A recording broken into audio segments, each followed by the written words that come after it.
Escala en París, Braulio Moro. Bienvenidos a Escala en París, una emisión de Radio France Internacional y France 24 en español. Hoy recibimos en esta escala, en nuestros estudios de París, a Lamia Gualalou, autora del libro Jésus t'aime, la déferlante évangélique, Jesús te ama, la ola evangelista, que trata sobre el creciente peso de las iglesias evangélicas en Brasil, el país más grande y poblado de América Latina, que este próximo mes de octubre realizará elecciones generales. Bienvenida a nuestros estudios, Lamia. Muchísimas gracias. Un placer tenerla con nosotros. Lamia, está abierta ya la carrera para el registro de las precandidaturas a la elección presidencial del próximo mes de octubre. Hay 35 partidos que postulan, unos con más, otros con menos peso. ¿Cuál es la influencia que puede tener o que están teniendo ya las iglesias evangélicas entre algunos de los principales candidatos a la elección presidencial de Brasil? Bueno, tiene un impacto muy importante porque se dice que los evangélicos votan mucho más como se los dicen los pastores. Entonces, ahora los candidatos los candidatos a la elección presidencial, están buscando apoyo con los mayores pastores para atraer al voto de los evangélicos. Ahora tenemos como más o menos 50 millones de evangélicos en el país. Es un aumento excepcional, muy, muy importante. Y el evangélico vota para el hermano. Un hermano vota para un hermano.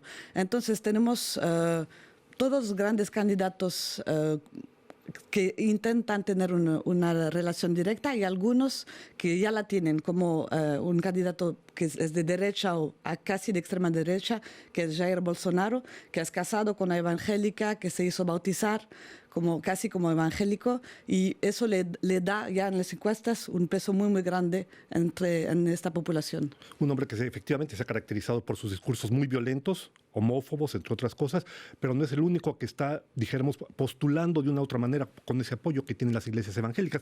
La primera en haberse presentado claramente como candidata evangélica en las elecciones del 2010 fue Marina Silva, pero parece que desde entonces esto está creciendo de manera importante. Hay otro precandidato, Ciro Gómez, que también tiene influencia de las iglesias evangélicas. ¿Cómo explicar esta creciente influencia? La cosa que es impresionante es que hasta ahora no se podía imaginar que los evangélicos podían tener un peso en una elección mayoritaria, o sea, como presidente, gobernador o alcalde. Las cosas cambiaron en 2016, cuando el alcalde de Río, que es un ex obispo de la Asamblea, de la Iglesia Universal, fue electo como... Sidelia. El candidato Crivella.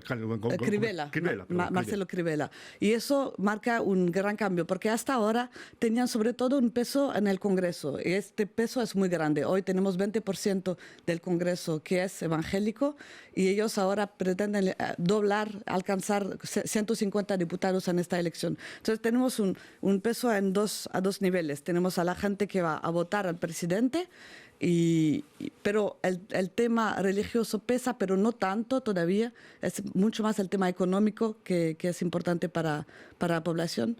Pero cuando votan para un diputado, eso sí, es muy importante. El sistema electoral es muy complicado en Brasil, y entonces la gente vota a la gente que conoce. O sea, puede ser un jugador de fútbol, puede ser un cantor, puede ser un pastor, y eso hace que muchos pastores son ahora diputados, y eso hace que muchos partidos que no tienen nada que ver con la religión, incluso el Partido de los Trabajadores de Lula, empezaron a llamar a pastores dentro de sus coaliciones. Para que nuestro público lo entienda, estas elecciones de Brasil son unas elecciones claves. Además de la elección del presidente, 27 gobernadores serán electos la totalidad de la Cámara de Diputados, que es exactamente 513 diputados, y además también 81 senadores. En ese sentido, hay varios candidatos que no se postulan para la presidencia, pero para senadores. Hay uno que ha llamado mi atención, Ariovaldo Ramos, que se presenta por la bancada evangélica del bien. ¿Qué representa esto? Usted que ha conocido, que ha estudiado precisamente este desarrollo e influencia de los evangélicos en Brasil. De hecho, todo el tema ahora es ver cómo los evangélicos se fueron cada vez más a la derecha. En el inicio no era el caso, de hecho no había ninguna razón, pero lo que pasó es que la izquierda no entendió muy bien este surgimiento en la población brasileña. por varias razones. Por ejemplo, el Partido de los Trabajadores tiene una fuerte relación con la Iglesia Católica, con lo cual no los miraban a esta gente. Y poco a poco esta gente se fue radicalizando, se fue entrando en una ola muy conservadora que hace que hoy es cada vez más difícil para la izquierda interesar a esta gente. Entonces, por eso hay algunos que quieren ser como un representante más bien de la izquierda, pero son muy minoritarios. Hoy realmente ser un pastor que va a ser diputado o senador, lo que es poco probable, pero mucho más diputado, y diputado también en las asambleas locales, que tienen un peso muy grande en la educación, en todos los temas. Brasil es un país muy federal, entonces es muy importante todo eso. Toda esta gente tiene una agenda muy conservadora. Sí. Hay un candidato que también se presenta por la izquierda, Enrique Vieira, que se presenta por el Partido del Socialismo y la Libertad, el SOL. Tiene pocas posibilidades eventualmente, pero igual él dice, se trata de convencer a esa corriente conservadora de evolucionar hacia la izquierda. ¿Qué es lo que le exigen los evangélicos a estos precandidatos para ganar su apoyo?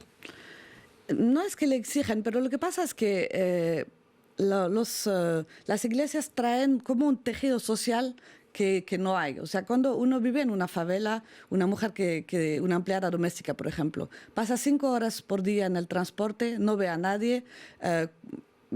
Cuando llega a su favela o a su barrio popular no hay ninguna actividad, es peligroso, no puede salir, y encuentra en esta iglesia no solo una ayuda económica, si por ejemplo pierde su trabajo, un hermano o una hermana la va a ayudar, pero también el lugar donde puede cantar, donde puede tener amigos, donde le cuidan los hijos, donde los hijos también van a quedarse para cantar, hacer actividades en vez de salir a la calle. Entonces al final acaba siendo su familia, y es un lugar donde los evangélicos van como 3, 4 veces por semana, y es natural al final votar en un evangélico porque escucha música evangélica, ve televisión evangélica. Es una transformación social, política extremadamente profunda.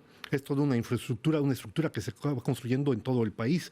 Habla, por ejemplo, en el libro que usted elaboró, de la existencia de un frente precisamente de diputados evangélicos, con un peso impresionante, según entiendo. Sí, además es muy impresionante. Si uno va todos los miércoles a la mañana al Congreso, se juntan, se empiezan a cantar, a hacer... Dentro del Congreso, algo que es impensable en Francia o en otros países de América Latina. Sí, algo que era impensable incluso en Brasil hace poco. O sea, uno llega y hay alguien con una guitarra, están tocando y todo. Y la cosa impresionante es que se juntan a pesar de las diferencias ideológicas entre todos los partidos. Entonces se junta el de la extrema derecha con representantes del Partido de los Trabajadores. En este momento están juntos, y es eso que le da miedo mucho al resto de la población.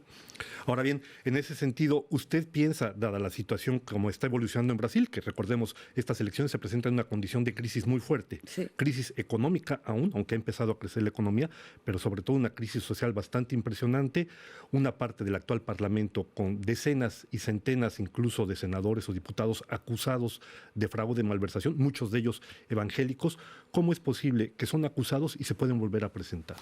Porque hay muchas cosas. Hay una ola conservadora en Brasil, pero en toda América Latina, y entonces hace parte también de todo este movimiento, pero también la izquierda, de hecho, no supo hablar con esta gente. Entonces, al final... Cuando uno pregunta a un brasileño por qué le va bien, hasta cuando le iba bien en 2010, decía, porque Dios me ayudó. Al final, Dios tiene un papel cada vez más grande en la vida de la gente y entonces en su agenda política. Nadie sabe realmente quiénes son los corruptos. También porque cuando uno mira solo la televisión evangélica o la radio evangélica, claro que no salen ahí las noticias. Entonces, al final, por lo menos conoce a esta gente, confía en ellos y piensan que son tal vez menos corruptos que los otros. Ahora, lo que está pasando en Río de Janeiro, donde el alcalde es un desastre, o sea, la ciudad no funciona, no hay profesores, no hay hospitales, todo eso sí puede tener un peso negativo para los candidatos evangélicos, porque se dan cuenta que no funciona. Pero este gobernador de Río precisamente fue el que mandó a construir las iglesias evangélicas dentro de las prisiones de Río, ¿es correcto? Sí, pero eso estaban de acuerdo todos, o sea, todos los partidos. Todos los partidos. Al final los dejaron tomar mucho peso. En las cárceles de Río hay 100 misiones religiosas, 92 de ellas son evangélicas, pero al final los otros abandonaron a esta población. No es que no los dejaron ir, los católicos no van y ya. Llegamos a esta situación también por la ausencia de la Iglesia Católica, que no entendió el cambio urbano del país, no supo instalarse en las favelas, no supo instalarse en la Amazonia y de repente ahora tenemos una segunda generación de evangélicos. No son más gente que se convierten de católico a evangélico, nacieron evangélicos. Yo me recuerdo cuando el Papa vino en 2013, preguntaba a la gente, a evangélicos, ¿cómo ven eso? Si lo ven como una invasión o algo. Y mucha gente no sabía qué era el trabajo del Papa. Me dice, ¿qué hace exactamente este? Volviendo al caso del Frente de los Evangélicos, el Frente de Diputados Evangélicos, una cosa que llamó mi atención, no solo tiene influencia al interior del Congreso, sino que, por ejemplo, han exigido del gobierno que en el caso de la representación de la Embajada de Brasil en Israel sea movida de Tel Aviv a Jerusalén. Es un peso que va ya directamente en el plano internacional también. Exactamente, eso es la primera vez que vemos este cambio. Y de hecho, por ejemplo, el alcalde de Río cuando ganó fue a Jerusalén para festejar su victoria. Entonces ahora sí tienen un peso. Vamos a ver, va a depender del próximo presidente, pero con un presidente que sigue de derecha como ahora, hay un riesgo de un cambio muy importante de la política internacional de Brasil desde este punto de vista. Sí. En este sentido, y sabiendo que es una corriente fundamentalmente conservadora, temas como, por ejemplo, el aborto, el derecho del matrimonio entre personas del mismo sexo, en la medida que esta corriente pueda ganar mayor peso, ¿implicaría un retroceso aún mayor para Brasil? Ya existe este retroceso, porque de hecho hay lo que ellos exigen y de manera general llevan la agenda mucho más a la derecha. Entonces, todavía el tema principal sigue siendo el tema económico, del desempleo y todo eso, pero cada vez más tenemos temas morales que entran en la mente de la gente en el momento de votar.